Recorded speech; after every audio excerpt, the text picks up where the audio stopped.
You don't go.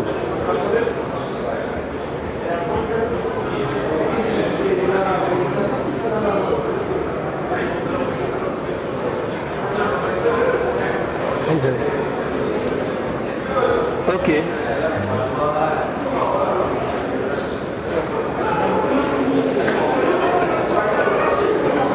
My check. Hello. Are we good? You never go live. Hello, 1, 2, 3, 4, 5, 6, 7. My check. Ready, media center. Oh, okay.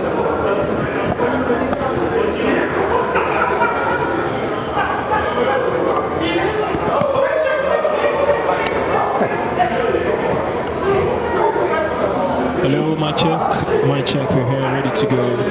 Ready, let's roll. Testing the microphone. Yeah, I don't know what you're saying, but I'm trying my best. 1, 2, 3, 4, 5, 6, 7, and 9, 10. Alright guys, in case you're wondering, we are sitting calmly somewhere in the media center in Fez, the Complex Sportif de Fez, where the Super Eagles will be taking on the Mambas of Mozambique. Just before I came on this live segment, Egypt just scored against the Squirrels of Benin Republic. I mean, even though we are not going to be facing anything from there, we've got business with teams who will be playing tomorrow in the other round of 16 fixture. But a perfect time for me to bring in my two, perfect gentlemen who are here today. Just looking all snipish, and it's really cold outside, boys. Kind of a bit warm here. I think Super Eagles against Mozambique today. But first off, how have you seen the weather today? Different shades, sun, light showers, and now we're here. You know, I woke up this morning and over sweet body, I opened the blinds, raised the protector, so there's sunshine, so let's bring the real sunshine into the room. Little did I know that it was going to rain later. And I remember going out on my jersey, and the Moroccans were asking me, are you not cold? And I said, no, I'm okay, I'm good, I'm fantastic. And we've had, like, when you say different 50 shades of the weather, on this trip we've had 50 shades of the Moroccan weather, and it's been incredibly beautiful anyway. So I mean, I can't complain. I'm not sweating. It's the longest I've been in the last 10-15 years that I've gone without sweating, really sweating. But today, compared to when we came in, I mean, we came in here, it was 6 degrees. Yeah. So we're having double digits numbers. But it's okay. I mean, I'm coming with the weather. Well, getting used to the weather. I mean, it's just, you've not been to Ifrani, but I mean, it's just for people like us. So let's just keep that aside. Imano, I mean, you're someone used to the weather already, but how could you contrast this to the one you're used to? Yeah, just tell us. It's beautiful. I mean, for the first time, I'm short of words because since I've been with Elegbete, as the viewers like to call him, when I complain about the rain, he reminds me that, I mean, I'm from the northwest in England, and that's where, you know, you've got epileptic weather conditions. One moment you're excited, it's sunny, the next second it's incredibly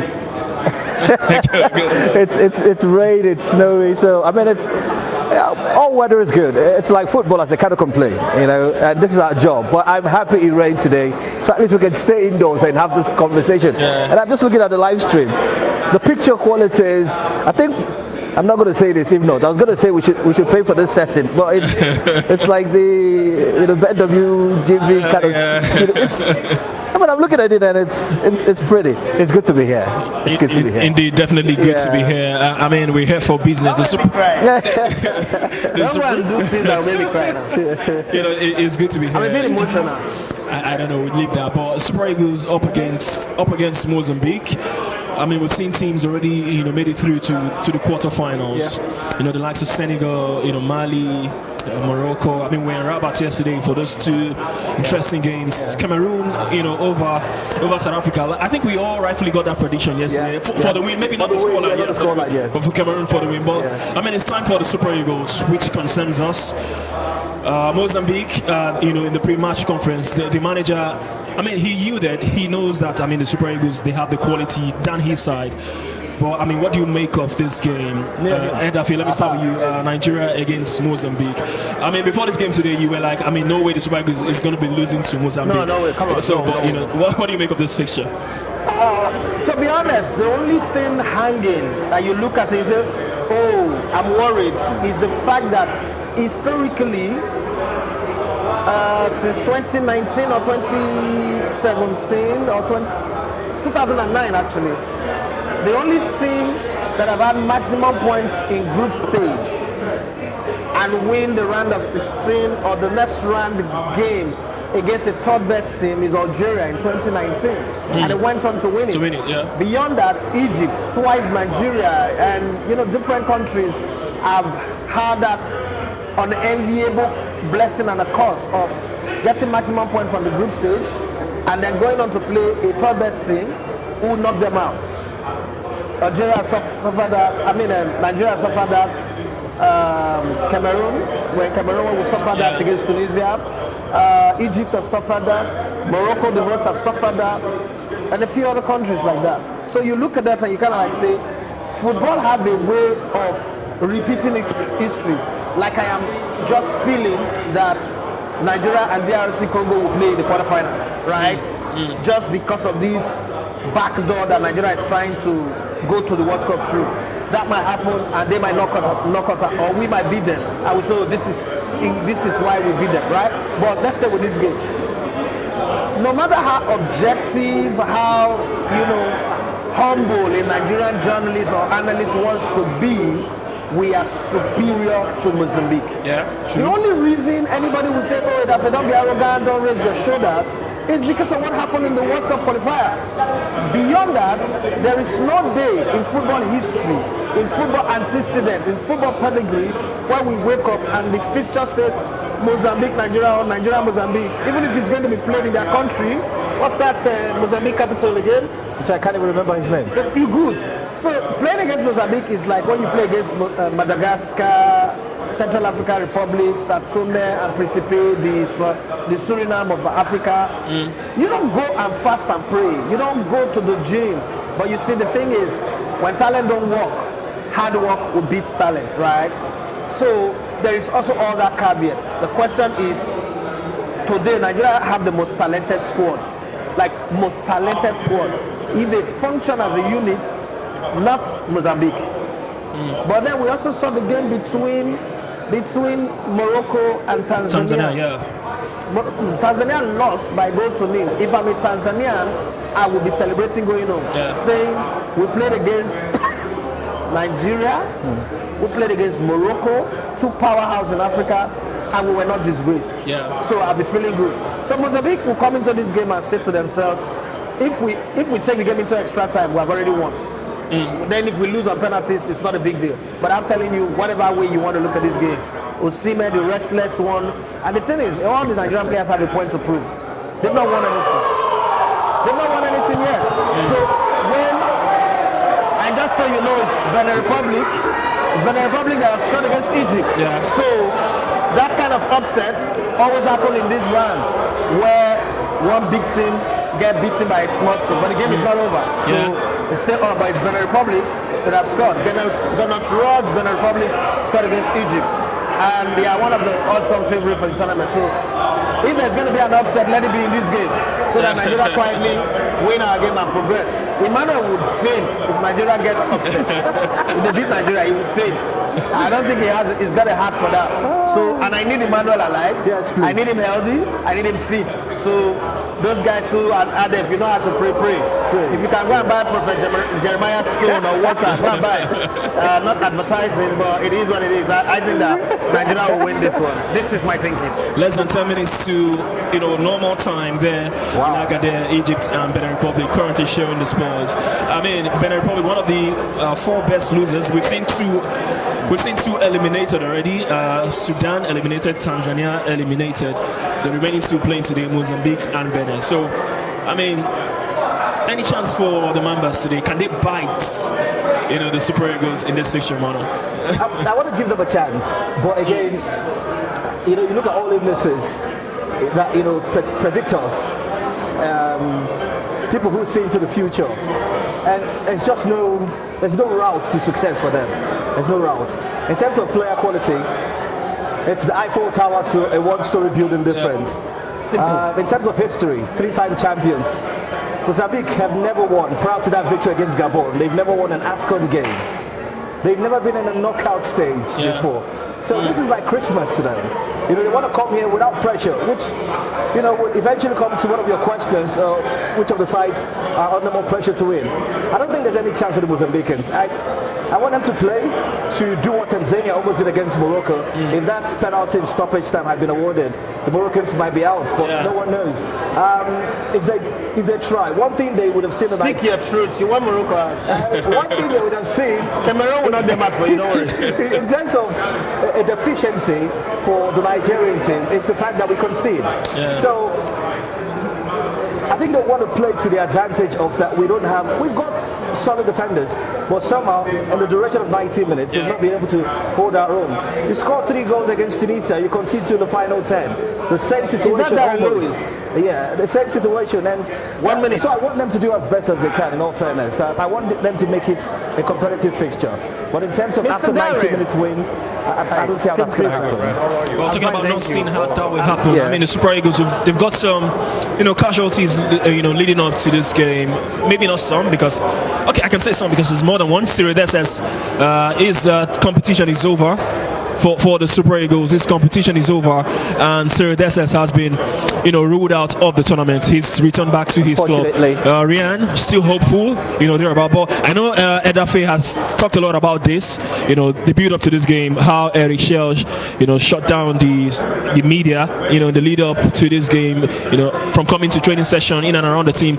I don't know, I've not seen your thoughts anywhere on this, so I would like to, hear what you think about it. If it was the right thing or the wrong thing to do. Yeah, if it was the right thing, and what you make of it in general, not wanting the team to get distracted, according to what Eric Shelch said in his press. So what do you make of the whole thing? It's very tricky, because I'm also a member of the Fourth Estate, and it could be a bit frustrating if you want to do your job and you meet some unexpected stumbling block, which, in all fairness, is what most of the guys or the journalists who complain about being shut out. Because in all fairness, I don't think there was an entire shutout. You call shutout when there are stipulations for interviews officially by CAF for national teams, and the manager deliberately says that 15 minutes allocated to teams will not be used. Then it's a problem. But any other opportunity to engage with his players is the benevolence of the manager, in all fairness. So, but again, most didn't expect it was going to be a 3-day shutout. I think that's where the frustration is. One, that you've just won the group stage. Let's celebrate, let's party. Then maybe 2 days before this game, then you can say, okay, tell the media officer, let's make it an entire closed door session. The press will understand, but not consecutively. And again, when you're sports with opportunities, you seem to want to take it for granted or think it's a right, in all fairness. So it's come see, come ça. You want to do your job. It's come see, come ça. You want to do your job at the same time.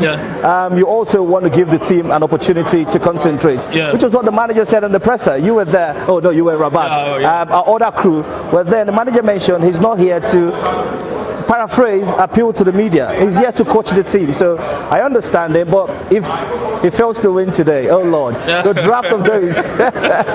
he needs to win. He needs to win today. Yeah, he needs to win. He needs to win to get the monkeys off his back, in all fairness. But yeah, as journalists, you want to cover your national team as much as you can, in all fairness. So I understand their frustration. I do understand their frustration. Yeah.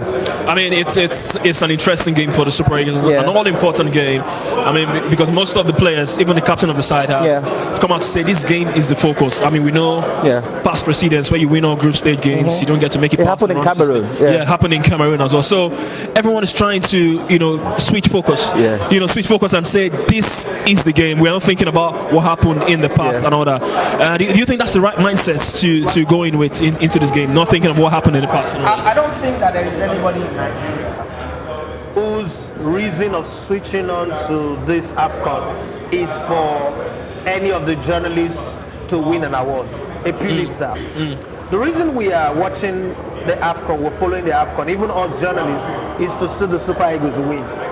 Now, if you've ever had a family member, a friend, or someone in the hospital go through the ICU, there are times where even the family members are told you cannot have access to them.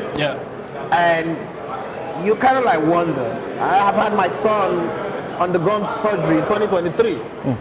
Myself and my wife were told we can't within a certain period of time. We can't. That's our child. Yeah. Nobody among the doctors, the anesthetists, everybody have more connection to that child than us. But we're told, stay the hell away. And as painful as it was, we stayed away knowing that it's for the greater good. It's meant for this child to rest. If we're there, it might wake up and react and all that. They want the child to be calm, sedated and be calm for as long as they can. So my point with this is, we have had this type of opportunities before in 2021 all our lives. Media, when I say all our lives, media. And if a coach comes and says, you know what, I think I want to reverse things a bit.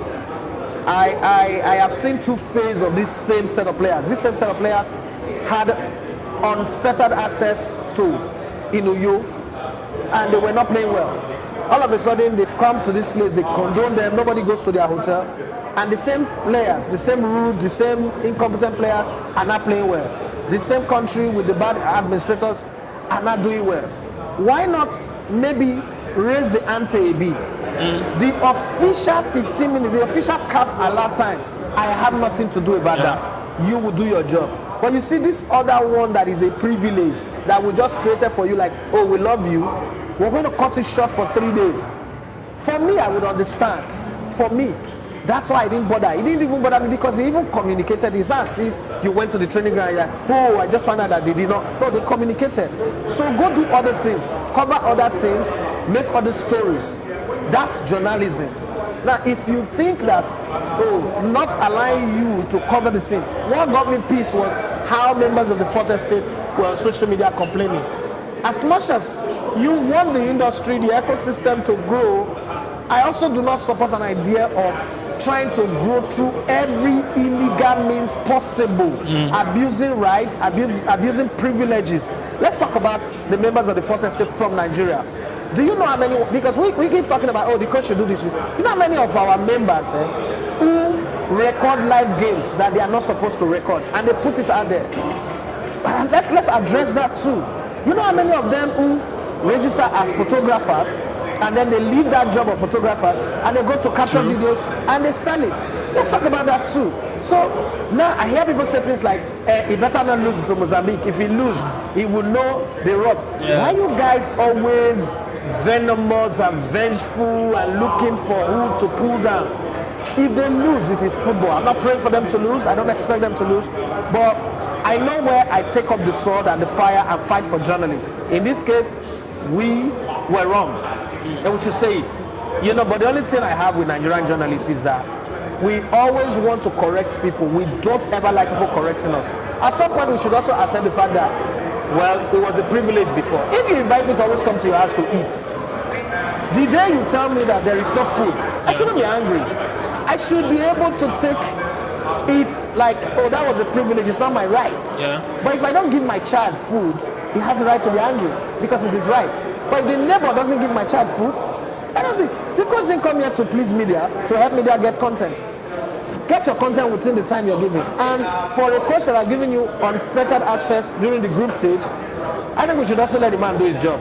Because we're not going to be judged based on content, we'll be judged based on results. Yeah, exactly, based on results. I mean, you know, shout out to the media officer of the Super Eagles. I think he's done a brilliant job since we've been in Morocco. I mean, there was a training session where it was put out there that it was closed, and some couple of journalists find their way to, you know, smuggle into the training session, and he was really pissed about it. So we just have to, you know, look into, you know, some of those cases and say, okay, maybe not fair on the team as well. But you know, let's take it back to the game now. Mozambique, I mean, they came into this tournament in, you know, from the group of death, if I would say, you know, alongside Cameroon, Ivory Coast, defending champions, and Gabon.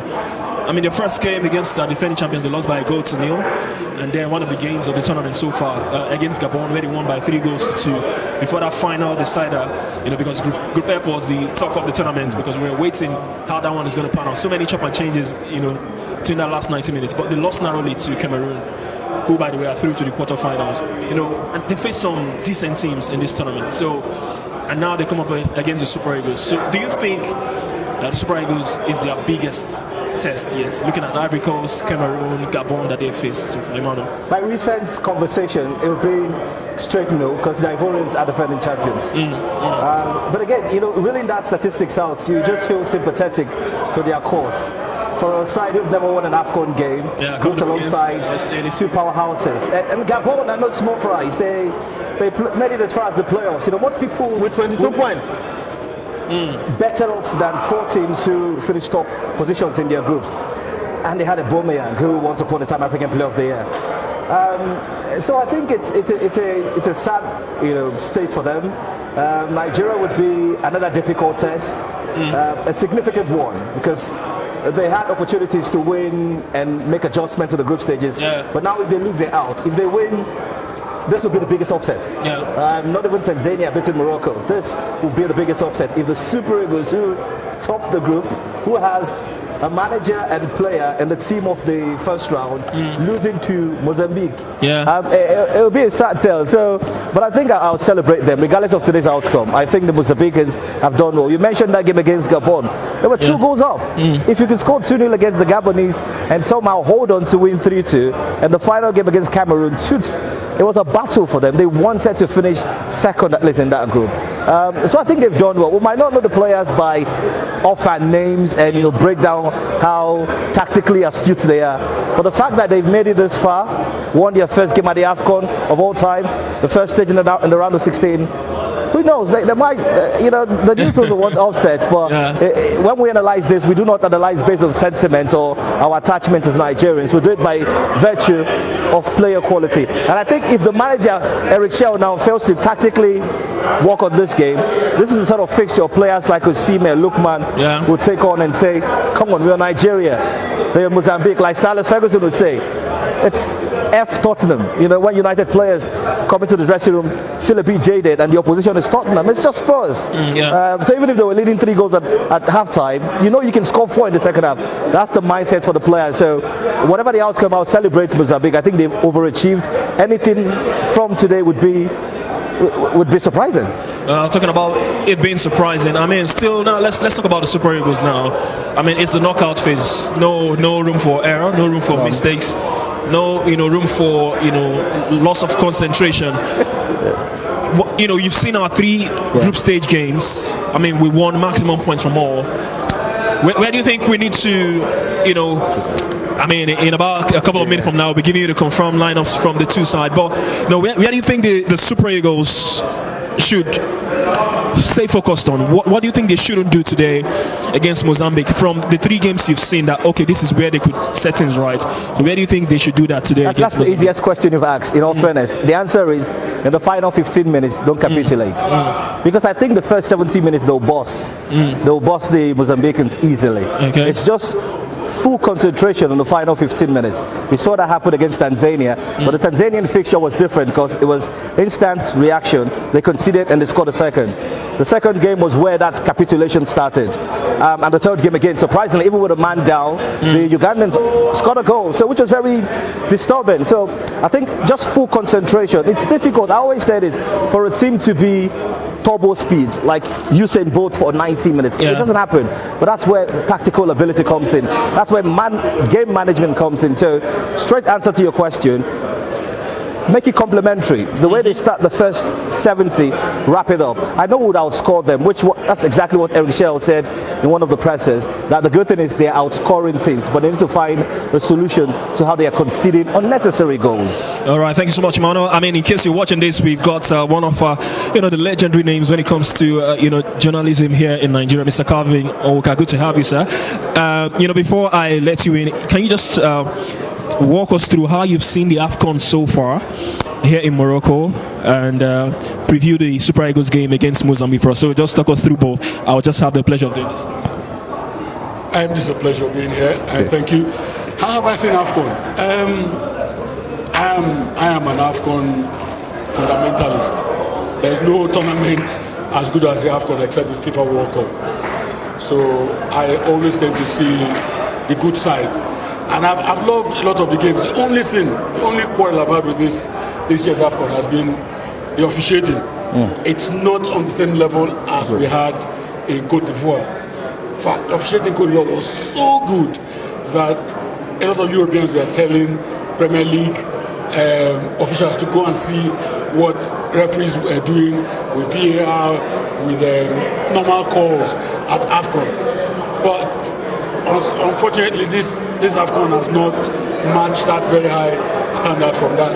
But on the pitch, thank God for the surfaces, the playing surfaces. So the football hasn't been bad. Football has been good, and I'm expecting to get better as we get into these knockout stages. The Super Eagles against Mozambique. You see, growing up, the only reason why Mozambique as a name stays with me is because when we failed to qualify for AFCON in 1986, Mozambique qualified for that same AFCON. My father's friend was so upset that Nigeria didn't qualify. So he comes to our house one day and said that Christopher Debeji, who was the Green Eagles coach at the time, should do jail. He said, how can MOZAMBIQUE qualify for AFCON and Nigeria did not qualify? So for us to be playing them now, it brings back that memory. For the Super Eagles, I have been impressed, frankly speaking. Apart from Senegal and then perhaps Morocco in some games, the Super Eagles have played the best football in the competition thus far. In the way Eric Schell's 4-2-2-2 formation has been playing out. And I've seen the lineup. I'm very impressed. He's kept Frank Onyeka being in the team, fills me with gladness that we will not be overrun in that midfield. And Alex Iwobi will do his best work further forward, close to Lookman, Ako Adams, and Victor Osimhen. So yes, I expect us to win, but unlike many, I don't think it will be a walkover. In fact, if it's a walkover, I'm happy. For me, in the knockout stages, this is how I see it. However you win. Just win and get through. Each game, win and get through. And as Alex used to say, when you get to the last weeks of football season in England, he used to say, chalk the wins off, chalk each win off. So that's where we are now. Chalk every win off until we get to the final and hopefully win the tournament. Talk to us about Eric Schell. How you played on the stage?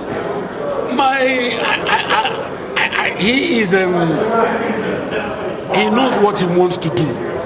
He has his formation in mind, and he shows some flexibility.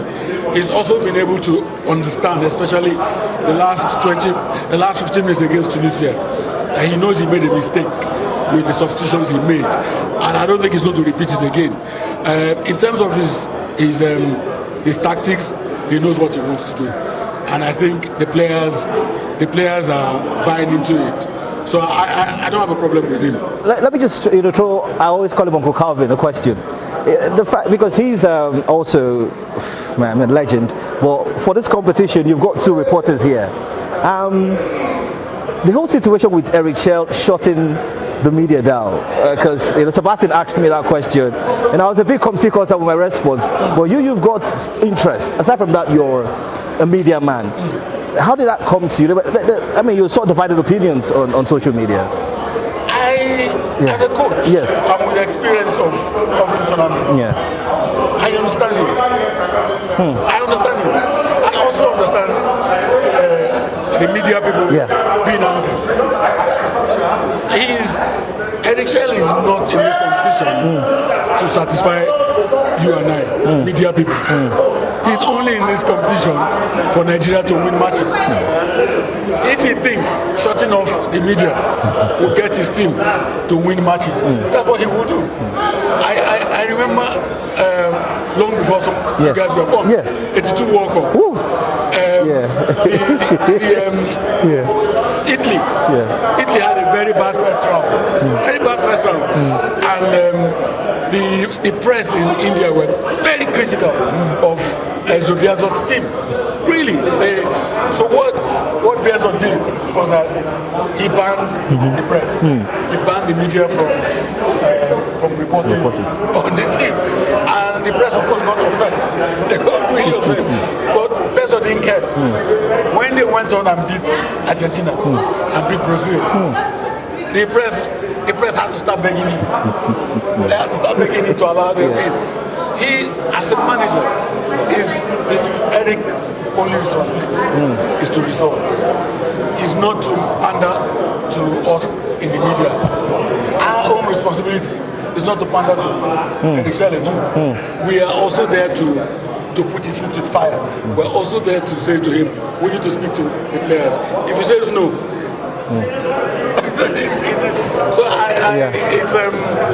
it's neither here nor there. It's hard to take a stand, like Mate, who's always, I think it's because if he fails to win today, there'll be backlash. Because people are waiting. They're waiting for him to, just. In all honesty, yes. If Nigeria doesn't win today, yes, it will win because he refused the media to come out. And if we had lost, it would not be because the press, the press were covering the team. So again, his responsibility is to his team, his players, and other parts. Come on, go get the hugs.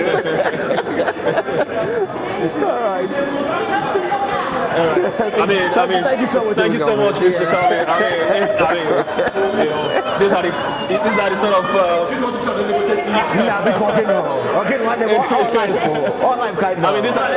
These are the sort of avenues. Because they are topping the table now. Ask that big elephant on the tree. These are the sort of avenues where you meet people you've not met for a long time. Tournaments like this, you meet colleagues, friends, you come together. For those of you who have been watching, let me just take you through the lineup. The lineup as it is for the Super Eagles. So there's Stanley Ouabali, who is in goal. There's Bright Osayi Samuel. Wilfred Ndidi captains the side. And there's Shimi Ajayi as well. Lukman in the lineup. Frank Onyeka, James Victor Osimhen, Bruno Oyemachi, Alex Iwobi, Calvin Bassi, and again, you can get your walkie-talkie. Akko Adams in the lineup. Emmanuel, Akko Adams, he seems to be the perfect partner for Osimhen. Do you share same situation? I do. Naturally, when you've got a player like Victor Osimhen, you don't want someone who will try to take the shine off him. And Akko Adams is quality, but he's also one who respects presence, and he's worked well. If he's not running behind him, he's on the wings trying to. He's a level-headed player. He knows what to do at the right time, and he had a great introduction to the national team. I think that was the sentiment that made the Wolverhampton Wanderers striker not get selected for this tournament, and Akko came. Yeah. So I think it's the perfect behind player for Victor Osimhen. Not surprised he's starting today. We have less than an hour to kick off. Today, we love the fans so much. Ever since we've been in Morocco, we've been, doing this outdoor, speaking to the fans. But today we decided to make it legendary, bring some of the very finest when it comes to, sports broadcasting and writing here in Nigeria. And this time around we'll have one of the very best, one of the very finest when it comes to, writing here, in the sports. Mr. Mumin Alao, a pleasure to have you, sir. Tell us what you make of the AFCON so far and the Super Eagles take on Mozambique today. Your thoughts ahead of the games. I'll just do this. Thank you very much. In terms of I think first and foremost we need to talk about the organization of the AFCON. I've been quite impressed, all right, with the quality of infrastructure, the facilities that the Moroccans have put on show as a thing of pride to Africa. And I think that's why even FIFA have shortlisted Morocco to co-host the World Cup in 2030 with Spain and Portugal. In terms of the handling of the matches, particularly from the media perspective, I've been impressed also. Okay, the organization has been very smooth, although the guys have been very, very strict. Sometimes during the pressers, I will beg to be recognized to speak and I wouldn't get my chance, but it's okay. But at least they work within the CAF procedure, so which is very good, predictable. You get to the media center on time, you get your accreditation, you get to the match. Everything has been smooth so far. So, infrastructure-wise, organization-wise, I will give Morocco a good mark. Before you go to the game, I'm going to ask you this definitely, because before this game there was a media blackout. So apparently some journalists were not happy. I know you're a writer, so I've not seen you near the training before. But generally, what do you make of that from Eric Shell? Do you think he's within his rights to do that ahead of such a crucial game? Well, I'm a journalist, and I will always speak for the journalists because a lot of people, a lot of journalists came here all the way from Nigeria. They paid their way here to cover the primarily to cover the Super Eagles. So I think whatever the FA has to do and Chair has to do in order to make them happy, it shouldn't be too much for them to adjust their program. So I think the media, the journalists from Nigeria are right to complain that they've not had enough access to the Super Eagles. But then the flip side is, Chelsea says he has a work to do, he has a job to do. And if he doesn't win, it's the same media that will ask for his neck. So we have to also consider that. But as I said, I think they should have made more room for media access to the Super Eagles. Right, so let's talk about the game proper now. You've seen the Super Eagles all through this tournament, 3 wins from 3 from the group stages. Now this is the real business, round of 16 against Mozambique. Also, coming out of a very tough group with Cameroon, Ivory Coast, Gabon, thereabout. So what do you think we need to do to set things right today against Mozambique? I mean, we know on paper the Super Eagles always, I think I will also add that on the pitch as well. Not just on paper, on the pitch as well, the Super Eagles are favourites to win this game. And I don't see them dropping the ball. See, the stakes are so high. I listened to the captain, Wilfred Ndidi, and he said, for them, this tournament is an opportunity to make up for their failure to qualify for the World Cup. And they've started very well. I think only the first game against Tanzania, they struggled a little bit, but against Tunisia, they were completely dominant. I think the 2 goals that Tunisia got to score eventually flattered Tunisia. I think Nigeria should have won more comfortably. Against Uganda, we were also dominant. And for a long while, for the first time in a long time, we see the Eagles playing cohesively. Okay, stringing passes together. The organization was very good, interchange of passes and all of that. So I think with the kind of confidence that they are coming into this round of 16 against Mozambique, I'm tipping them to win, also comfortably. History favors Nigeria to win this. In 5 previous encounters, Nigeria has won 4 times, drawn 1. I don't see Mozambique breaking that record at this tournament. I see the Eagles winning, as I said, comfortably. Even if they fall behind, I see them coming back. They've shown character, okay, which wasn't the case in the past. Each time they considered the goal, they struggled. But I think, as I said, they are not just the favourite on paper, they are also going to be the favourite on the pitch. I see the Eagles winning this game comfortably. Favourites for the tournament as well? Well, winning the tournament is a different question altogether. Because now we are talking about the other heavyweights, okay, in the competition. Definitely Mozambique is not one of the heavyweights. The other heavyweights, we are talking about the defending champions, Cote d'Ivoire, Senegal, Egypt. So these are the teams that Nigeria will need to compete against. And when it comes to that, to be honest, it's not predictable. Nobody can guarantee, even Morocco, the host country, they are there. All right. So at this point, no team can beat their chest that are going to be the champions of Africa this time. Man, I don't know if you have any questions. Yeah, of course. I've got to ask. You've seen, by the way, Egbomumuni is someone we all admire. So this feels like a dream come true having this conversation. I just want to find, you've covered AFCONs and we've won 3. The 1980 with, God bless his soul, Chairman Christian Chiku, and 94 of course, and 2013.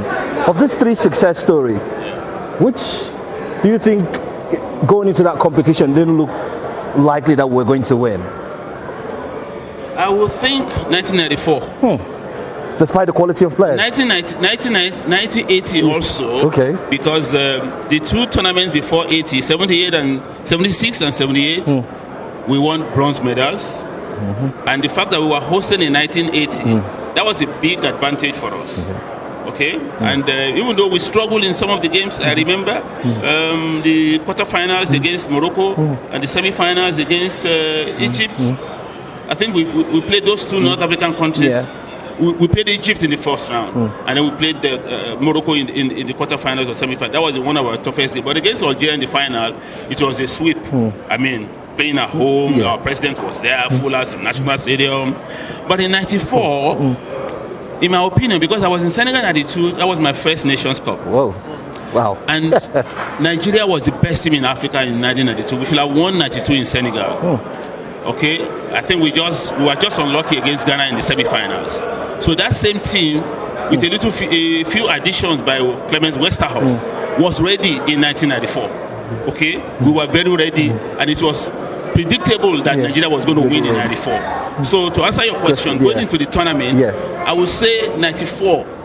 You know, and we went on to show it again at the World Cup. Sure. You see, because the 4 years leading to 94, Nigeria was completely dominant on the African continent in terms of our football. So, each time we talk about that era, we always talk about them being the golden generation. Golden generation. Yes, up till now. So now, we still defy them as golden generation. I hope maybe this set 2025 can start to rewrite the history. Okay, so that we can also refer to them as a generation that is golden. Can I just throw one more question? It's about the horror of not qualifying for the World Cup. As a journalist, how does that affect you? It hits me in my pocket. Because I don't want to say as a Nigerian, I know, it hits me in my pocket, Peter, because I mean, it's business. That's our bread and butter. It is. Okay? It is. AFCON, the World Cup. That's when the sponsors. That's when most companies come out in Nigeria to want to support the Super Eagles, because whether we like it or not, the Super Eagles are still the brand, biggest brand in Nigerian sport, not just football. So it's a big miss for those of us in the sports ecosystem. They were not going to the World Cup. And I think it's because we didn't start the qualifiers well. By the time we woke up to the qualifiers, it was too late for us to get a ticket. Unfortunately, second time, we missed the last one, we missed this one again. We can only hope we learn our lesson in the future. Thank you so much. Thank you for the time. I mean, it's a pleasure speaking to you. And that was, Mumini Allah, one of the very best when it comes to, Thank you so much. Thank you so much. I enjoy the game. All right. I mean, he talked about Egypt, one of the North African teams we faced in that 1992. Yeah, I mean, the fact that he mentioned his first AFCON was in 92. 92, yeah, 92 you mentioned. I mean, that's all that needs to be said. I love the fact that we had to, love listening to people who's been there, don't I mean, look, Uncle Calvin mentioned his father's friend being angry. That was thing that happened way back. It's the beauty of having men like this around. Exactly. I mean, talking about Egypt, have they been knocked out? Yeah, no. They scored a late goal, so they lead by 2 goals to 1. I mean, it's over 100 minutes in that game, so it's almost full time. So they are added time. Oh, really? Extra time? Not even added time? Oh, that's good news. No. I mean, come on, cameraman, do this. Give me the update. So you went to extra time, not even. They're in extra time. So they scored the second goal in extra time. Okay. So they're leading now. Yeah, so they're leading now. So I mean, it's another fantastic. That's horrible game. news. I mean, we have more guests here to speak to just before kickoff.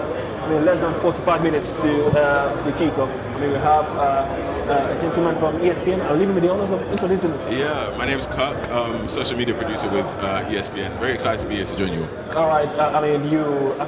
You tell us your journey here. I guess you're not Nigeria. You came all the way down. Yeah, I mean, I'm based in the UK, so ESPN offices in Hammersmith. I was actually here for the beginning of the tournament, partly, and then went away back to the UK and then came back. So we literally just got back this morning. So I've had a long drive from Casablanca to get here to Fez. But yeah, no, excited to see the game. I'm not Nigerian. I'm actually Ghanaian. So who allowed you here? Exactly. I've been getting that question all day. Even the first time, because I came for Nigeria's first game as well. I've been getting that question. It's Tanzania. Nobody wants me here. I'm here to watch my opposition. That's what I'm saying. But what do you make of the Super Eagles so far this summer? 3 wins from 3 in the group stage. I mean, with Nigeria, I think the thing to remember, the thing I always remember is the fact that they do have quality all over the place. Yeah. They've got players who sort of play in some of the top leagues in the world. And all you have to do is just look at their forward line. Get the likes of Osherman, Ademola Lookman, like even in the midfield you've got Iwobi, Wilfred Ndidi. These are all seasoned professionals. You're talking Iwobi and Ndidi are like Premier League experience and all that. See, for me personally, I wasn't really surprised because of the golf experience that he actually brings to this team. But that's the main thing for me. I just think a lot of people say Nigeria lean a lot on individual brilliance. But I always turn around and say it's a very good thing when you can, because tournament football is one of those things that's you can't underestimate tournament football. So if you have those players that can get you out of tough positions, it helps. And I think Nigeria have that in spades. So will Mozambique be the easiest win for the Super Eagles. I mean, they've come up against teams like Tunisia, Tanzania, and Uganda. Came out from a very tough place. So, what a strength are you able to? I think a lot of people would like to say that, but I'm Ghanaian, so I'm not going to say that. I know why I asked that question. I understand. Do you know what? I think it's, again, the thing that I always attribute it to is tournament football, so you actually just never know. Sure. They could go out there today, like we look at Tanzania in the very first game, and they frustrated Nigeria for a period of time before obviously their block was broken and the game went on, and obviously they went on to win it. So the thing that I always say with international football is it's not always cut and dry. You'll have a team who will be considered the underdogs, but they'll go into a match and you'll find that it will get to a point where sometimes passion might take over and they might realize how big the stage is and they might want to make a name for themselves. They've got players like Reinildo, for example, a Premier League player who has been with Atletico Madrid in the past. So they'll be relying on players like that to help them navigate through games like this. But you'd like to see an easy win for the Super Eagles, but at the same time, it's tournament football, so you just never know. You actually just never know. I know there's, I don't know if you want to ask a question, but just throw one. Go ahead. This last one. Are they overwhelming favorites? I know there's so many favorites for this tournament, but are the Super Eagles overwhelming favorites? Hands down favorites for you, in your opinion? I think for me, they're in my top 3. Okay. But my favorite from the very beginning has been Morocco. Whoa. And the only reason I say that is because you can't, I just think you can't put a price on it being a home tournament for them. Yeah. And every single time Morocco play, the state's packed. And we saw that. We saw it in Abidjan as well when the Super Eagles were up against Ivory Coast. Like, you would see just small pockets of Super Eagles fans, but then the rest of the stadium is just orange. And sometimes as a player, you've been in situations like that, but especially when it comes to national pride, it can be a bit overwhelming. So again, with Morocco as well, similar to what I said about the Super Eagles, they've got individual brilliance. We've seen the likes of Brahim Diaz and what he's doing. El Kabi, overhead kick after overhead kick. So for me, they would be my number 1 because of home advantage. But I think for me, the Super Eagles, they'll be in my top 3, 100% in my top 3, because I can't get past the level of individual brilliance that they have in the team, for sure. Yeah, I mean, just because he's Ghanaian and they'll be at the World Cup. This might be an AFCON-centric conversation, but what are Ghana's chances at the World Cup? You want to get that in there? I mean, look, I think... Because they're a proper tournament team, in all fairness, And again, of course, it's tournament football, so you never know. I as a Ghanaian, I think in recent years, I haven't gone into World Cups expecting a lot. Okay. But this is basically going off the back of some of the Ghanaian teams I've seen in the past. You look at what Ghana did in 2010. Yeah, ooh, incredible. Some of the stuff that they even managed to achieve in 2014. People don't realize that Germany went on to win that tournament, and we were the only team. We played them in the group stage, and we gave them a game, and we actually got a draw against them. So, you've got those kind of teams in the past, but like in recent years, tournament football has not been very good to us. So, there's certain games you're looking forward to. Me personally, I'm looking forward to that England game. Oh yeah. Of course. A lot of the time, you're talking about again individual brilliance and England have that team. But I'm eager to see because we've got a relatively youngish squad coming through. We've got the likes of Mohamed Kudus in the Premier League and all those types of players really. I'm eager to see what we can do on that kind of stage because I haven't seen this team against that type of opposition yet. So, going beyond the group stages, most likely. I hope so. Okay. I hope so. Obviously, England being in our group. Oh yeah, it is. And I think Croatia is another one as well. So those are very tough games to navigate. But it's tournament football, man. Anything can happen. You can turn up, and you never know what might actually break your way. As much as it pains me, I'm gonna go 3-1 Nigeria. Thank you. Thank you. I think we always concede. Thank you so much.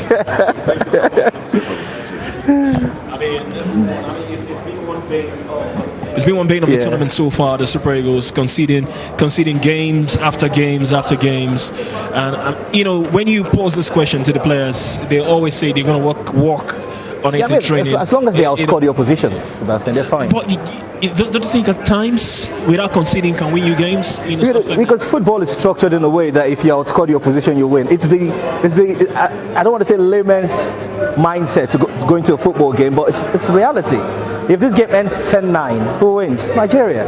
It'll just cry what you're conceding, but if we can outscore all the oppositions and concede every single game and we win the title, I'll take it. All right. I mean, it's been a wonderful game so far. I mean, we've got a little over 30 minutes to kick off. We are here at the Media Center in Fez, the Complex Sportive de Fez, around the 16 game, the Super Eagles against the Mambas of Mozambique. And this time I've got one of the staunch supporter of the Super Eagles. He's an Arsenal fan, but this time we're not talking Arsenal, we're talking Super Eagles. I mean, Kelechi, you are one person who's been close to the players. You've seen these players firsthand. Tell us about the togetherness in the squad, so far in this tournament so far from where you've been. The togetherness is evident. They're playing for each other. Nobody's playing any individual game. They are combining well. Yes, we've conceded a few goals, but it's something that can be rectified.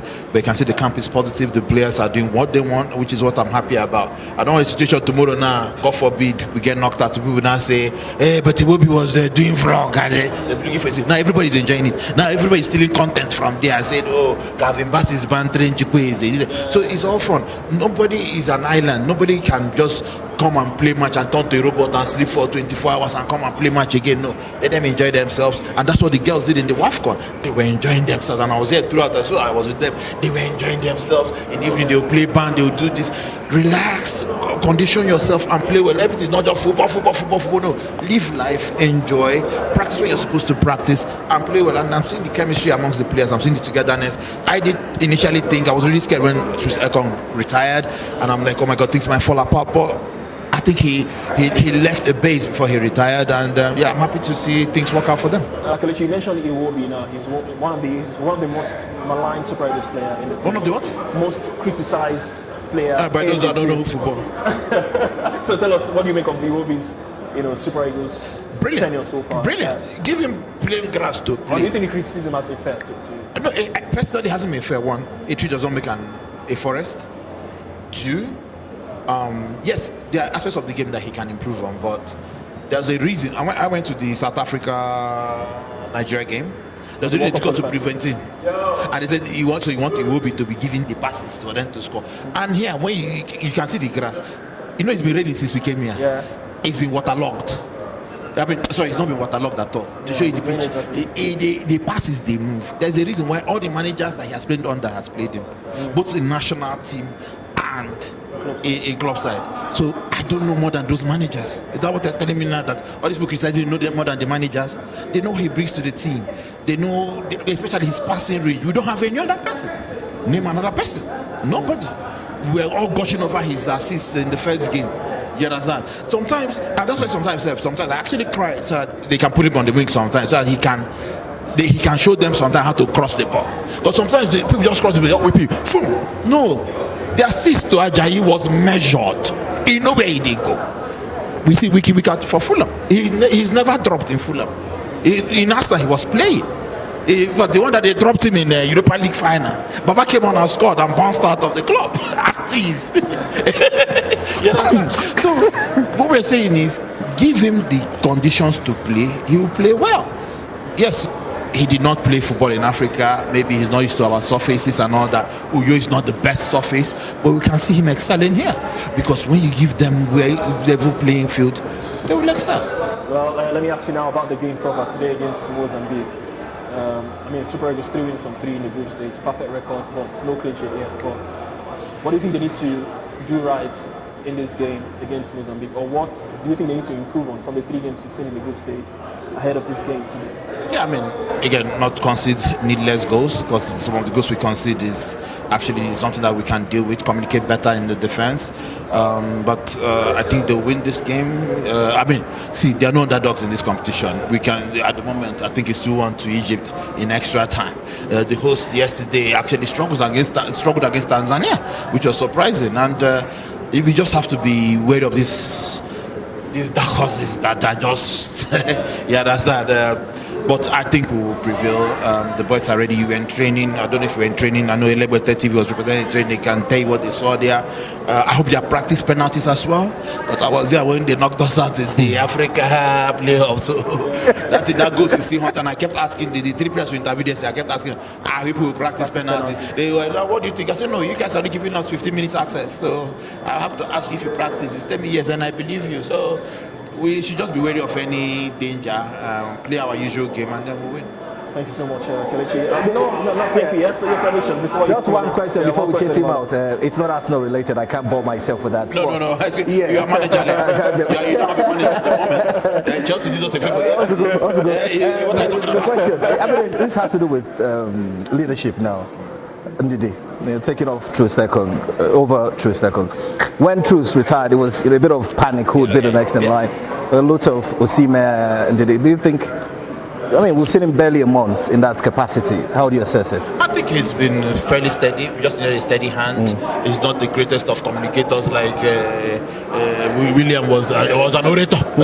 Bring him anywhere, but he's doing well. He's steadied the ship. There doesn't seem to be any animosity. I think in seniority, I think Simon came a few months before him. And it will be as Alex well. Follows it, He's part of. They all played in the same year, so he could have gotten to anybody really. And we just need people that have the leadership. He has captained in Leicester a few times, and now the clubs he has been to. So I think he's a natural fit. Someone like Alex, I know personally doesn't want it. He doesn't want it at all. So I think he's a good fit, and I think from what we saw in the third game, Osimhen is the vice. The way he controlled his temperament, it's like the captain has not helped him control his temperament, because he's the guy that loves to play on the edge, and that's what makes him who he is, and I love it for him. So I'm just happy that they've been able to steady the ship, and everybody's good. I said also going to be the last question. He reminded me of something. What's your definition of a world-class player? Do we have any in the Super Eagles team? We had this battle, I and Elegbete, in a train going to Agatha. It was almost physical. How do you describe a world-class player? I think Victor Osimhen is world-class. I think he's... I hope he's listening, though. I think Victor Osimhen is world-class. I think, yes, I know he played in Galatasaray, but now who paid the money? Oh, thank you. We go Thank you for saying this. Now who paid the money? Kalajai, increase the microphone. Because he knows his worth. Chelsea cannot come and lowball him, Even Elegbete said, Elegbete did now. If Cap said, Elegbete, come and do this thing for us, they come bring so and so. Elegbete will turn it down. Don't insult me. In my opinion, yes. Well, Peter, we respect it. In my opinion, the continent respect your opinion. Let me also throw in Iwobi. It's not class. Thank you so much. Thank you very much. All right. 3-0 to Nigeria. No. Thank you so much. Thank you. Always lively. That's why I don't want to win the title. That's the coaching. I mean, we're sitting here at the media center, the complex for team defense. I mean, we are keenly anticipating this game. We've got more guests to speak to. Emmanuel, this is a game we are all waiting for. I mean, the last game in Fez in the competition. That's true. Our city. How would you miss Fez? I'll leave you to do the honors of introducing our next guest. But why I just want to put you on the spot. How has Fez been? Amazing. I like it. How would you miss the city? It's like an art culture, the way the city is designed. It rains like in Manchester and Liverpool, but I think it's beautiful. The people are friendly. If they've repositioned or reprogrammed their mindset because it's the AFCON, I don't know, but very friendly. It's a beautiful city, and I like it. We'll miss it. It's been home since December 19th. So, yeah. Oh. Yeah, so... no, this is your show now. I don't introduce anybody. Our first guest on the live build-up today. Amazing journalist, she is. Amazing journalist. And we've got Uche here with us. I mean, this is Super Eagles against Mozambique. Are you scared? Is there any That's fear the wrong question in to you, answer. Not to drop the ball in this game? Scared is not the word, but we're a bit cautious because we've seen this before. We've seen something like this. We've seen a scenario where Super Eagles, they do well, the group stage, they get knocked out. We've seen that kind of scenario.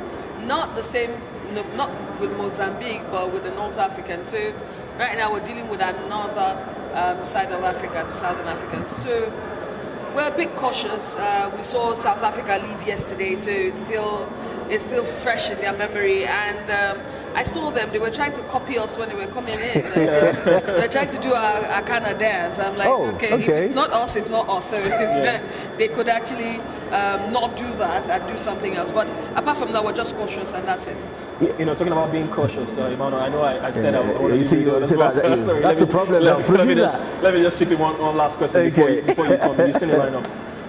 Yeah. I mean, Akko Adams, once again, the preferred partner to Victor Osimhen. Has he been the perfect combination for you, Akko Adams? Yeah. He has his own nuisance value. He might not be precise like the way we would want him, because he still has time to get into the team and play very well up front.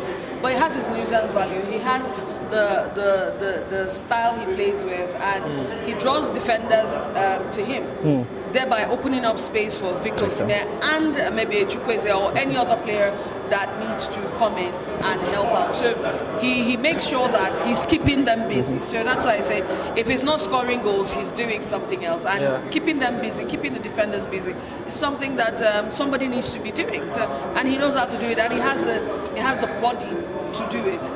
As I said, he might not be where we want him to be, scoring goals, partnering clinically with Victor Osimhen, but he has his value. Emmanuel, I don't know if you have any questions. Yeah, I mean, I want to get her public take on this whole situation between the media and Eric Schell. What you make of his decision to black out the media for 3 days?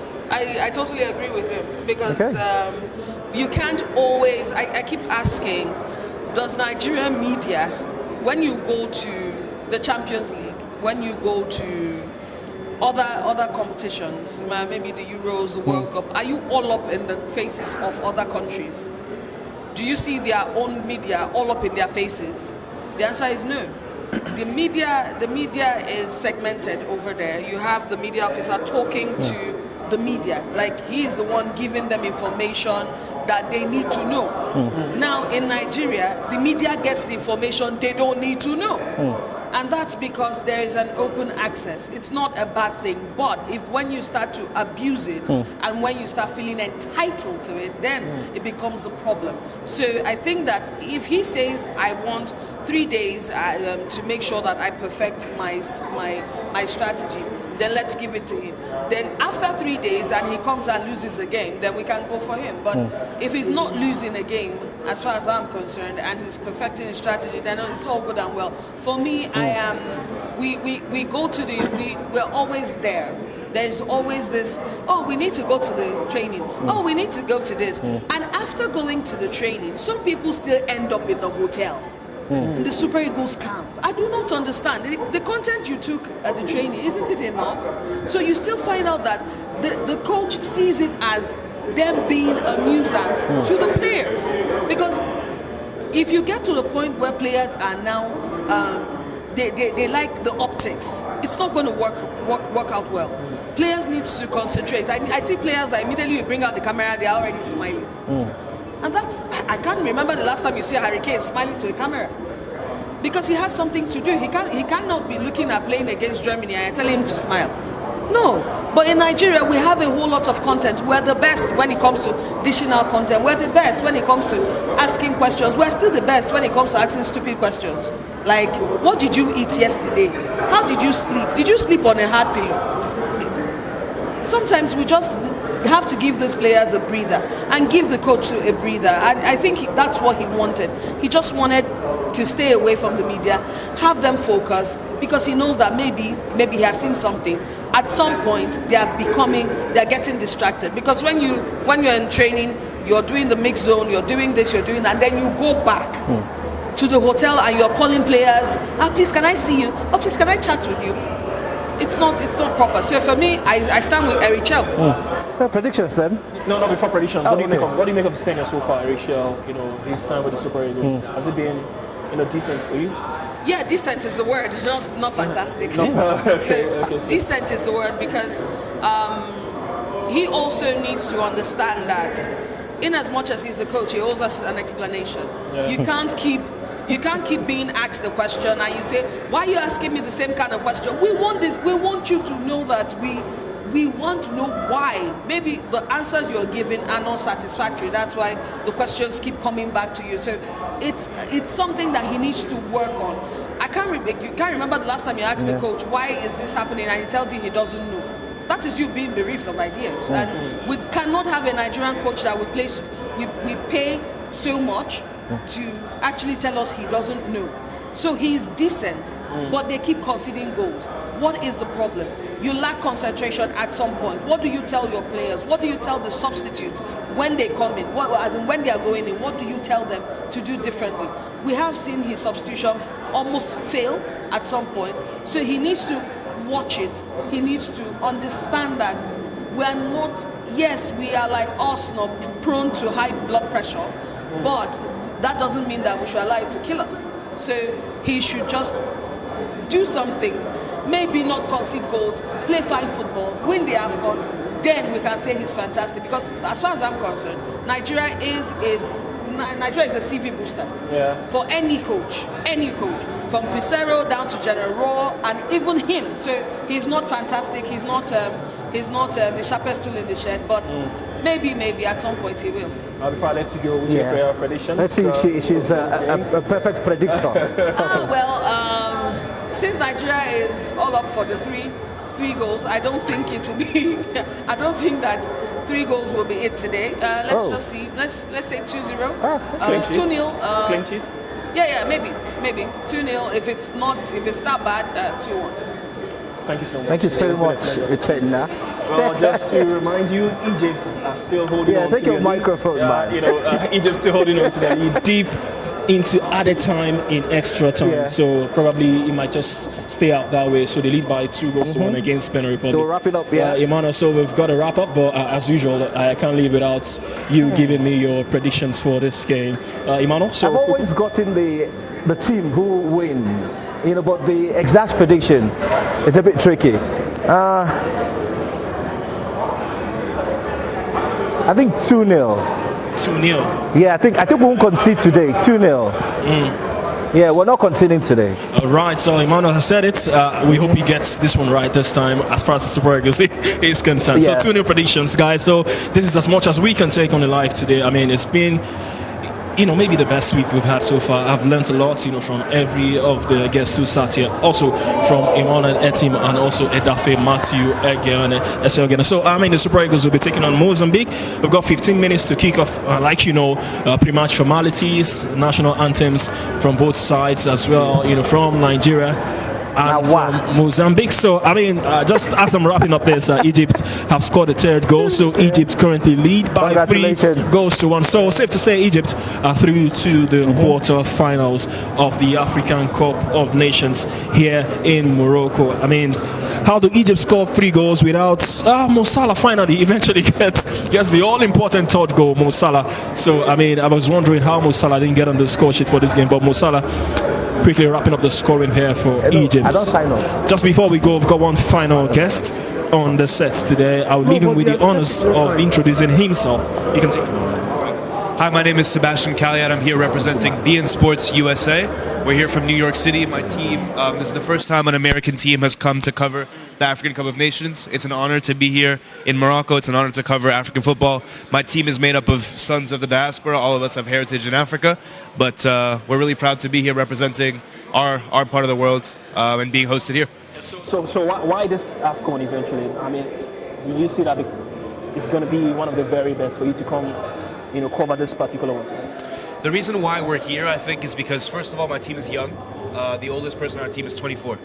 So it's a young team. It's a young group of kids who are doing new media and trying to bring this beautiful sport that exists in the continent of Africa back home to a diaspora that can sometimes be a bit disconnected from what's going on the continent. There's many Nigerians in America, many Cameroonians, many Ivorians, many Egyptians, but there sometimes is a bit of a disconnect between the continent and the diaspora. What we're trying to do is bridge that gap, and one of the best ways to do that is through football, through sport. So that's what we're doing. Talking about the AFCON, I don't know if you've seen the games so far. Of course, so every game. What do you make of the football and the tournament so far? No, the football is incredible. I think the teams are playing at some of the highest levels we've seen at any AFCON. I think some of that has to do with the facilities and the level of which Morocco has been able to host. We're seeing the ball move quickly. People are passing quickly. Goals have been really good. So yeah, I think it's been really high levels of football, really high. I mean, is the Super Eagles against Mozambique today? I mean, Super Eagles one of the favorites. You know, tell us what you make of the Nigerian national team. Do you think they can go all the way to it? I don't. I haven't been as impressed as I would have liked to be really? Yeah? with the amount of Nigerians that watch us, and I'm sure watch this show. I'm sure that a lot of Nigerians would say that they're missing a little bit of that.